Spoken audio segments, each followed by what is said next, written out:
Allahu Akbar, Allahu Akbar, Allahu Akbar, Allahu Akbar, Allahu Akbar, Allahu Akbar kabira, walhamdulillahi katsira, wa subhanallahi bukratan wa asila. Alhamdulillahilladzi ja'ala al-ida diyabatan lil anam wa ja'alahu min sya'airil Islam. Asyhadu an la ilaha illallah wahdahu la syarika lah, alladzi ibtala Ibrahim khalilah, wa asyhadu anna sayyidana Muhammadan abduhu wa rasuluh shahidus syafa'ah. Allahumma shalli wa sallim wa barik ala sayyidina Muhammadin wa ala alihi wa sahbihi ajma'in, kama shallaita ala Ibrahim wa sallim tasliman katsira. Amma ba'd, fa ya ibadallah, ittaqullah, ittaqullah, ittaqullah wa kunu ma'as shadiqin. Allahu akbar, Allahu akbar, Allahu akbar, walillahil hamd. Kaum muslimin dan muslimat, jamaah sholat Idul Adha yang mudah-mudahan selalu dirahmati, diberkahi, dan dapatkan tujuan rahmat dan barokah dari Allah Subhanahu wa Ta'ala. Pada hari ini, umat Islam di seluruh dunia, dimanapun mereka berada, baik di utara maupun di selatan, di timur maupun di barat, mereka serentak berduyun-duyun menuju masjid-masjid, musala-musala, bahkan lapangan-lapangan dan tempat-tempat terbuka untuk bersama-sama melaksanakan sholat Idul Adha. Mereka datang berduyun-duyun laksana jarum yang ditarik oleh kekuatan magnet.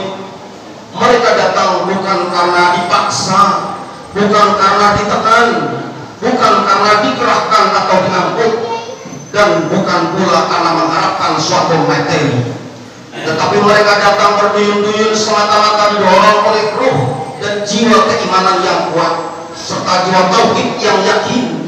Mereka bangkit bersama-sama dengan mengumandangkan takbir dan tahmid serta tahlil. Allahu Akbar, Allahu Akbar, Allahu Akbar, walillahil hamd. Dalam khutbah Idul Adha kali ini, Khatib menyampaikan dua hikmah Idul Adha yang berdimensi moral dan berdimensi ukhuwah Islamiyah. Kaum muslimin muslimat jamaah salat Idul Adha rahimakumullah. Yang pertama, dimensi moral. Ibadah korban mengandung hikmah dari dimensi moral. Hal ini ditunjukkan dengan simbol-simbol yang ada dalam ritual ibadah korban tersebut. Kita sering menyaksikan. Bahkan simbol yang pertama adalah kerelaan Nabi Ibrahim dalam mengorbankan anaknya yang dicintainya. Itu menandakan kerelaan beliau pula dalam mengorbankan segala hal sesuatu yang dimilikinya.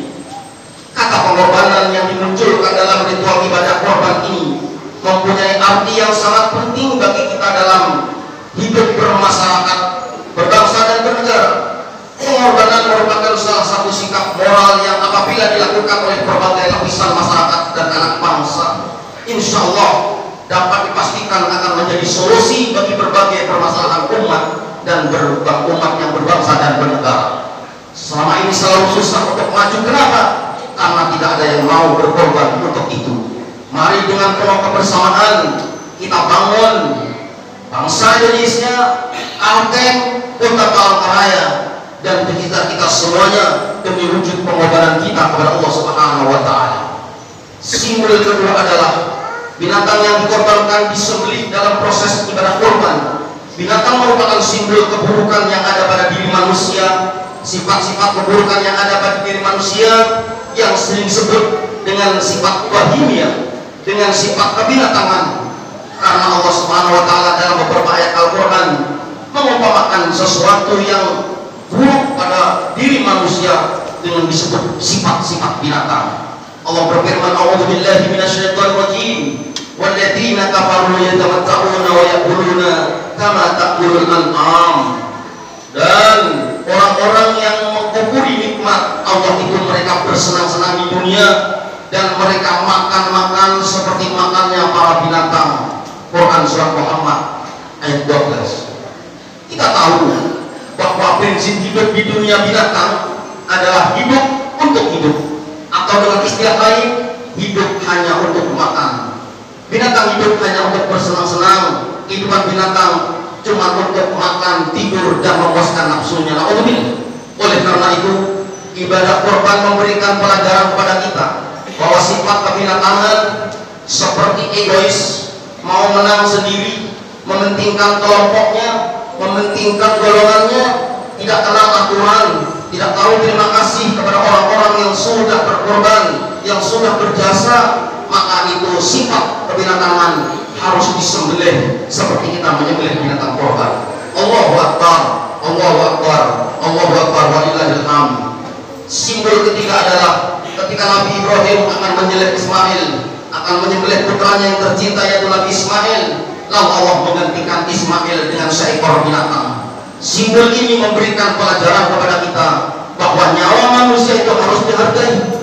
Allah telah menyatakan dalam Al-Quran, A'udzu billahi minasyaitonir rajim, man qatala nafsan bighairi nafsin aw fasadan fil ardi faka'annama qatala an-nasa jami'a wa man ahyaha faka'annama ahya an-nasa jami'a.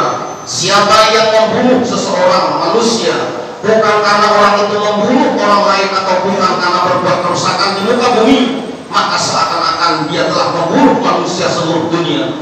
Dan siapa yang memelihara kehidupan seseorang manusia, maka seolah-olah telah dia memelihara kehidupan manusia semuanya. Dalam konteks ayat di atas, ibadah korban yang dipelopori oleh Nabi Ibrahim alaihissalam mempunyai makna pembebasan manusia dari sifat kesewenang-wenangan manusia atas manusia lainnya.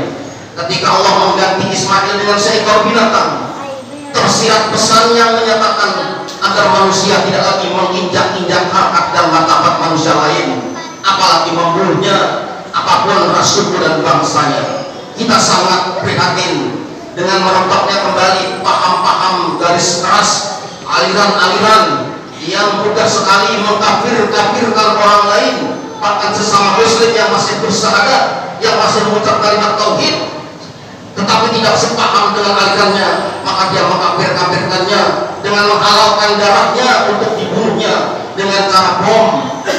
Ajaran ini jelas melenceng dan bertentangan dengan ajaran Islam yang rahmatan lil alamin.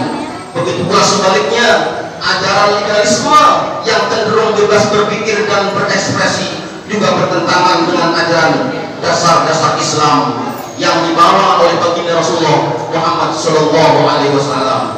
Allahu Akbar, Allahu Akbar, Allahu Akbar, walillahil hamd. Islam adalah agama yang cinta kedamaian. Islam adalah agama yang cinta keharmonisan. Islam adalah agama yang cinta kerukunan. Bahkan Nabi Muhammad tidaklah diutus ke dunia ini kecuali menjadi rahmat bagi seluruh alam, rahmat bagi Indonesia, rahmat bagi Kalteng, rahmat bagi kota Palangkaraya, dan juga bagi rahmat bagi kita semuanya. Amin. Allahu Akbar, Allahu Akbar, Allahu Akbar, walillahil hamd. Yang kedua, dimensi ukhuwah Islamiyah. Ukhuwah Islamiyah, hikmah Idul Adha adalah ajaran tentang ukhuwah Islamiyah. Saat umat Islam menunaikan ibadah haji, tentu saja mereka sama-sama memakai pakaian ihram yang berwarna putih. Mudah-mudahan kita semuanya nantinya menjadi tamu-tamu Allah, tamu-tamu Rasulullah.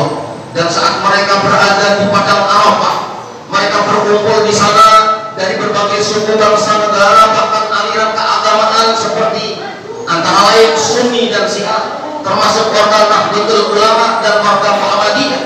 Namun mereka semua bersaudara karena diikat oleh tujuan yang sama untuk memenuhi panggilan Allah Subhanahu wa taala. Persaudaraan atau ukhuwah merupakan salah satu ajaran yang sangat penting dalam Islam.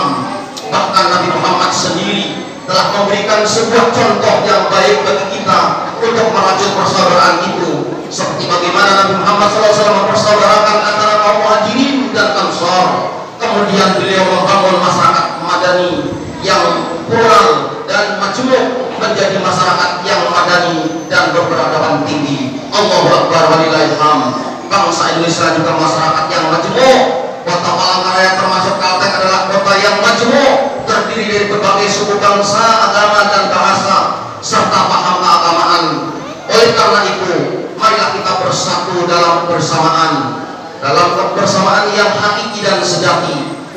membangun masyarakat dan bangsa ini menjadi masyarakat madani berakhlak mulia. Kalau terjadi perbedaan, maka perbedaan itu adalah hal yang wajar, tapi janganlah perbedaan itu sampai menjurus kepada perpecahan. Dalam hal ini Allah Subhanahu wa taala berfirman, "A'udzubillahi minasyaitonirrajim. Wa'tasimu bihablillahi jami'an wa la tafarraqu." Dan berpeganglah kamu semua kepada tali agama Allah, dan janganlah kamu semua bercerai-berai. Allahu Akbar, Allahu Akbar, Allahu Akbar, walillahil hamd. Mengapa ukhuwah Islamiyah menjadi penting dan menjadi modal utama untuk membangun masyarakat yang berperadaban? Tentunya ada beberapa alasan. Alasan pertama, dalam hal ukhuwah Islamiyah itu terdapat kekuatan yang amat besar dan dahsyat. Sebab kekuatan-kekuatan yang demikian, setiap manusia jika digabungkan maka menjadi suatu kekuatan besar. Oleh karena begitu besarnya kekuatan yang terkandung dalam ukhuwah, maka Islam mewajibkan kepada pemeluknya agar selalu bersatu padu dan tetap menjaga persatuan. Sebab dengan begitu Islam akan mampu membangun permasyarakatan atau membangun negara yang baldatun, thayyibatun maupun ghafur. Ada sebuah ungkapan, yaitu Allah ala jamaah, tangan Allah itu ada di atas jamaah. Alasan kedua, karena setiap umat Islam yang bergabung dalam wadah ukhuwah Islamiyah itu, maka mereka lebih mengutamakan persatuan dan kesatuan daripada mengutamakan urusan-urusan pribadi, keluarga, kelompok, dan golongan bahkan aliran. Kalau kepentingan kelompok yang diutamakan dalam kehidupan bersama dalam masyarakat, maka akan sering menjadi pemicu timbulnya perpecahan, sedangkan perpecahan itu akan melemahkan kekuatan. Janganlah karena kita berbeda paham keagamaan seperti sedikit saja orang berkunut atau tidak kunut, orang awal perbedaan awal Ramadan, perbedaan rakaat tarawih atau perbedaan yang lain dan sebagainya menjadikan kita bercerai dan berpecah belah. Alhamdulillah. Jangan karena berbeda partai atau aspirasi politik lalu silaturahmi menjadi terputus. Dalam konteks ini ada ungkapan al-jamanatu rahmatun wal firqatu adzabun. Kebersamaan, persatuan itu adalah rahmat dan perpecahan itu adalah azab.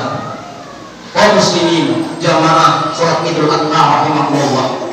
Kesimpulan dalam diambil dari khutbah ini adalah yang pertama, Idul Adha mengandung hikmah bagi kita untuk terus meningkatkan jiwa pengorbanan untuk ikhlas berbagi bersama-sama masyarakat. Yang kedua, Idul Adha juga memberikan makna kepada kita agar memotong dan menyembelih sifat-sifat kebinatangan yang sifatnya cuma menang sendiri, kepentingan sendiri, kemasburan sendiri, dan tidak memikirkan kepentingan orang lain. Dan yang ketiga, hikmah daripada Idul Adha adalah juga mengajarkan kepada kita untuk menghargai nyawa manusia lainnya, apapun ras, suku, bangsa, dan agamanya. Kita wajib ramah dan berbuat santun kepadanya. Yang keempat, Idul Adha juga memerintahkan kepada kita untuk mempererat ukhuwah Islamiyah, karena dengan ukhuwah Islamiyah insya Allah masyarakat akan maju dalam keadilan dan adil dalam kemajuan menuju masyarakat yang berperadaban. Balqatun thayyibatun rabbun ghafur. Wa idza quri'a al-Qur'an fastami'u lahu wa ansitu la'allakum turhamun. A'udzu billahi minasy syaithanir rajim. Bismillahirrahmanirrahim. Inna a'tainakal kautsar wa shalli li rabbika wanhar. Inna syani'aka huwal abtar. Barakallahu lakum bil Qur'an wa nafa'ani wa iyyakum bima fihi min ayati wa hikmatin. Qul wa la tastaghfiru innahu huwal ghafurur rahim.